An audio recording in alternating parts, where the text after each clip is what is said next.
My country tears of thee. Sweet land of liberty of thee I sing. 72-year-old Alphonso Walker of Upper Marlboro remembers that speech. He was there. From every mountainside. I was able to get up close. I did that by climbing in a tree. Walker just moved to D.C. from Miami, Florida to attend Howard University. He was immediately caught up in the civil rights movement. So it was only natural when the National Museum of African American History and Culture opened last year, Walker wanted to go. But he didn't want to go alone. You haven't been? I have not been. Why is that? Because I wanted to wait and share the experience with them. 60 of his high school classmates from Miami, a close-knit group, they decided to plan a class trip.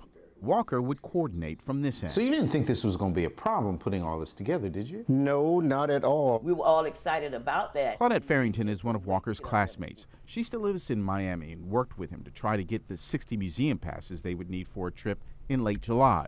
February 6th, they applied for their tickets online. We received the letter acknowledging that they had received the request. The confirmation said that they will contact you within 10 to 14 business days of this request to confirm your reservation. And we were waiting for a response, and we just didn't get one. While they waited, they began making arrangements. But when they heard nothing from the museum, they began to worry and began calling. Some days I'm on the phone like 3.5, 4 hours. Voicemail or answering machine, and it loops over and over and over and over. I got so tired of listening to music. And you just wanted to know what was the status. And finally, during one of those phone calls, they were told the museum could not give them tickets for July. Yeah, very disappointing, very. They quickly canceled all their arrangements, and then there's an email from the museum saying we have sent to you 60 day passes for August 24th. A date they cannot make.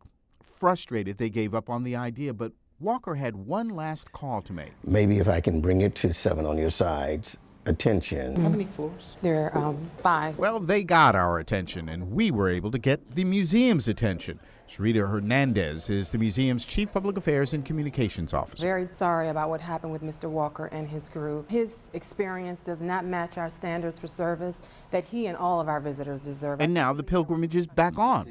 Walker and his classmates will celebrate their 55th class reunion right here next June. You don't know the people that paved the way for you all to be where you are now. It really meant a lot to us to go to this museum. We're looking forward to receiving them and are sure they're going to have a time they'll never forget. Free at last.